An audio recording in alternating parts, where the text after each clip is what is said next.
frères et sœurs, aujourd'hui, nous abordons l'une aussi des problématiques que nous constatons, que nous observons, et qui est la source de la frustration de beaucoup de personnes. Et le Coran al-Karim a déjà repéré, identifié cette maladie qui est la source, comme vous allez voir, qui génère des frustrations, qui génère parfois de la convoitise, de la jalousie, et parfois qui peut conduire vers le pire, vers des drames. C'est le fait de se comparer aux autres. D'ailleurs, il faut souligner une chose importante.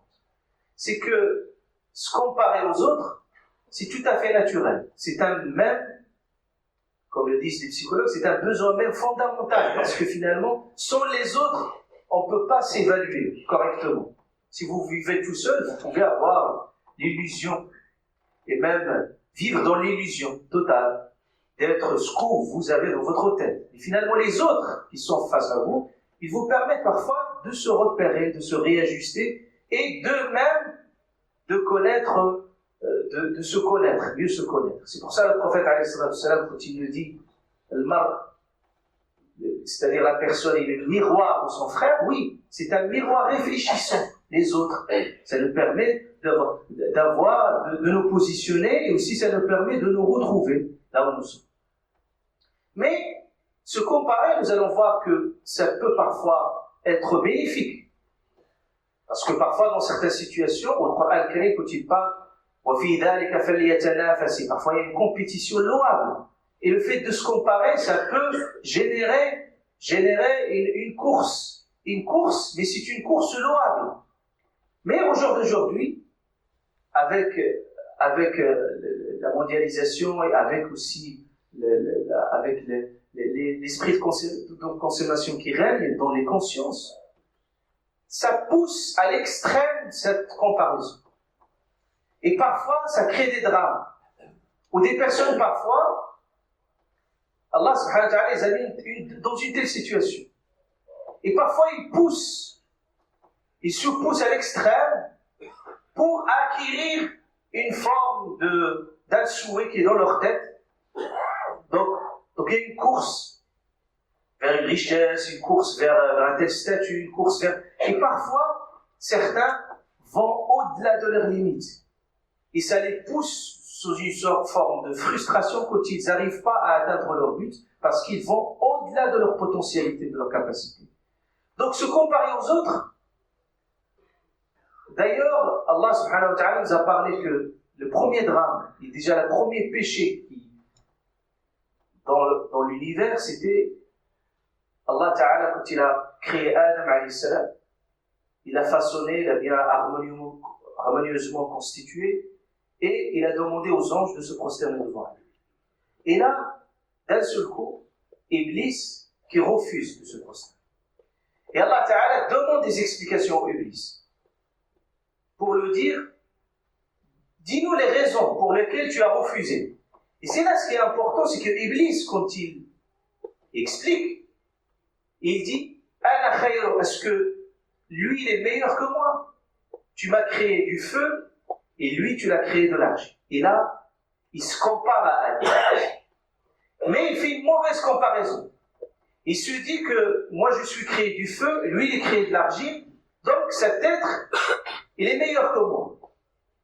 Il est meilleur que moi sans relativiser et sans faire la part des choses. Et c'est ce qui pousse certains vraiment. J'ai dit tout à l'heure, parmi les règles, on peut dire parmi les habitudes éducatives destructrices de nos enfants, c'est le fait de les comparer aux autres. Regarde ton frère, il est mieux que toi, ton frère, il bosse mieux que toi, ou le comparer à ses amis. Ça crée une sorte de frustration, parce que finalement, tout un chacun, il a une individualité qui lui est propre. Il a ses propres capacités. Il va selon son rythme. Et quand on pousse la personne au-delà de ses rythmes, on va créer des gens frustrés et des gens qui nous sont... Et puis parfois même, les parents dans leur démarche éducative, parfois, ils ont le rêve d'un enfant. qu'ils veulent absolument. Et puis à ce moment-là, ils poussent leurs enfants vers des modèles qui sont dans leur tête. Et il faut laisser aussi l'individualité de l'enfant s'exprimer. Ça se peut que c'est bien parfois certaines choses qui sont valorisées dans une société donnée, mais pourtant peut-être ton enfant a choisi une autre voie. Donc il faut le laisser aussi emprunter cette voie. Il faut lui laisser et le guider vers cette... Et là, Allah Ta'ala nous a parlé de l'histoire de Youssouf alayhi salam avec ses frères. Donc ses frères, ils ont fait le constat, ils ont dit Youssouf et son frère, ils sont plus aimés que nous. Et c'est à ce moment-là qu'ils ont planifié tout ce plan pour finalement faire le pire quand ils ont jeté Youssouf alayhi salam dans la... On l'a dit, on l'a répété la dernière fois, pour comprendre cela, c'est que Allah subhanahu wa ta'ala, suivant sa sagesse, n'a pas voulu diviniser les humains, c'est-à-dire ne sauf leur donner tout. C'est-à-dire, il a l'argent, il a la science, il a la connaissance, il a la santé, il a tout. C'est pas possible. Allah subhanahu wa ta'ala, parfois, il nous donne des choses. Il nous prive par moments de certaines choses. Pourquoi? Parce que finalement, il faut que l'humain reste aussi dans sa condition humaine. Il ne faut pas qu'il dépasse une forme de divinisation de l'humain, qui peut être dramatique parfois. Certains ils ont l'illusion de posséder tout, d'être d'autosuffisants, et à un moment de destruction tout temps dans l'eau. Et Allah subhanahu wa ta'ala voulait rééquilibrer. Ça veut dire si une personne, il estime que l'autre il est meilleur que lui dans quelque chose, il faut aussi qu'il regarde d'autres choses qu'il possède, qu'il ne les voit pas pourtant, peut-être, et qu'Allah subhanahu wa ta'ala lui a donné cela. Donc c'est important de ne pas regarder et se regarder juste sur un seul critère. Et puis vous vous focalisez sur ce critère-là et vous vous comparez. S'il y a un conseil à dire, c'est ça l'islam ce qu'on nous donne, s'il y a un conseil à dire, c'est de se comparer à soi-même. C'est-à-dire regarder vous-même votre évolution dans le temps. Comment j'étais, comment je deviens.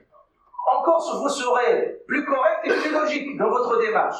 Si vous vous comparez aux autres, vous ignorez d'autres éléments. Vous ignorez plein de choses. Et vous vous focalisez sur un élément qui peut vous perturber et vous laisser vraiment... Et là, pourquoi je dis? Parce qu'il y a la course à la comparaison, la course à la compétition. Et on se compare sur tous les niveaux. Et ce qui est plus dramatique aussi, quand la course à la vie devient un champ de bataille de compétition. L'autre, il a une voiture, il faut que je le possède meilleur. L'autre, il a ceci, il faut que j'aurai la même chose que lui. Et parfois même des familles qui vont au-delà de leur capacité. Et parfois des drames dans des familles, rien parce que la femme ou l'homme, etc., il a vu, regarde les autres comment ils sont, regarde les autres comment... Et puis, ça crée parfois des conflits, parce que soit le mari, soit la mari ne peuvent pas aller au-delà de leur capacité financière pour atteindre ce but-là. Pourquoi vous dire cela peut parfois conduire vers l'extrême? C'est que certains, quand ils n'arrivent pas à atteindre, ils n'ont pas les moyens pour arriver à ce que leur vend comme modèle. Ça se transforme en quoi? Une vengeance. Il va se venger de la société, il va se venger parfois et parfois, certains se vengent de soi-même, soit ils se suicident, soit ils vont vers... Soit des personnes qui peuvent se venger de leur entourage, soit se venger de la société tout entière pour dire, voilà, j'ai plus ma place, donc je dois me montrer, je dois vraiment donner une place et donner un sens à ma mort puisque j'ai plus de sens dans ma vie. Et ça, c'est encore plus dramatique. فنسأل الله عز وجل أن يوفقنا وإياكم لعمل الخير والخير العمل. ربنا آتنا من لدنك رحمة وهيئ لنا من أمرنا رشدا. رب اغفر وارحم وأنت خير الراحمين.